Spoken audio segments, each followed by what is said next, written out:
আমার দেশের যুবকরা কত সময় যে মোবাইলের পিছনে নষ্ট করে একমাত্র আল্লাহ ছাড়া কেউ জানে।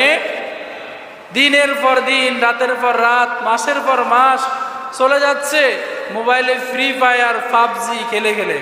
সিএনজি ড্রাইভার গাড়ি চালানোর জন্য রাস্তায় বের হলেন, স্টেশনে বসে বসে মোবাইলে 4 বন্ধু একসাথে হয়ে লুডো খেলতেছে, এখান দিয়ে সময় চলে যাচ্ছে।